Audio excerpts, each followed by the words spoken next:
Top quality और consistent performance के लिए सिर्फ सिल्वर पंप्स। टॉप क्वालिटी और कंसिस्टेंट परफॉर्मेंस के लिए सिर्फ सिल्वर पंप्स, नाम याद रखना।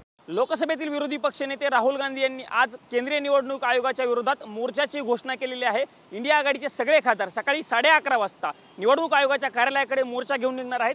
मी सध्या निवडणूक आयोगाच्या कार्यालयाच्या समोर आहे। आपण हेच केंद्रीय निवडणूक आयोग आहे। इथपर्यंतच राहुल गांधी यांच्या नेतृत्वामध्ये इंडिया आघाडीच्या सगळ्या खासदारांचा मोर्चा असणार आहे।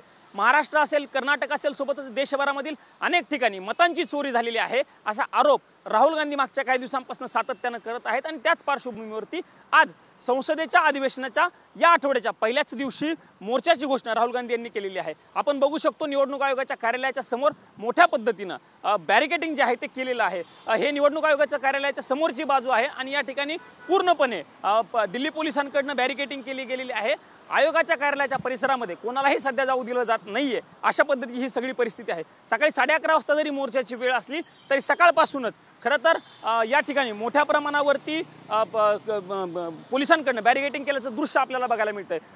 संसदेतील गेटपासून ज्यावेळी मोर्चा निघेल तिथपासून हे निवडणूक आयोगाचं कार्यालय साधारणतः 1 किलोमीटरचा हा परिसर आहे आणि या परिसरामध्ये मोठ्या प्रमाणात बॅरिकेडिंग केलेली आहे। असं बोललं जातंय की जेव्हा मोर्चा निघेल त्या मोर्चापासून आतापर्यंत म्हणजे या ठिकाणापर्यंत निवडणूक आयोगाच्या कार्यालयापर्यंत राहुल गांधी आणि इंडिया आघाडीच्या खासदारांना पोहोचता येईल का, हा देखील प्रश्न उपस्थित केला जातो। कारण जी माहिती मिळते त्या माहितीनुसार परिवहन गेटपाशीच मोर्चा राहुल गांधी आणि निवडणूक यांचा पोलिसांकडून अडवला जाऊ शकतो आणि तशी तयारी एक प्रकारे केलेली आहे। पण सध्या तरी निवडणूक आयोगाच्या कार्यालयाबाहेर पोलिसांकडून मोठा तगडा बंदोबस्त असेल किंवा अशा पद्धतीचं बॅरिकेडिंग केल्याचं दृश्य सध्या तरी आपल्याला पाहायला मिळतंय।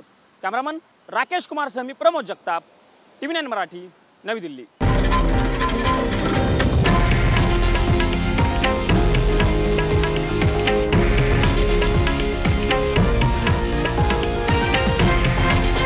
हे आहे देशातील नंबर 1 न्यूज नेटवर्क आणि आपण पाहत आहात TV9 मराठी, एकमेव।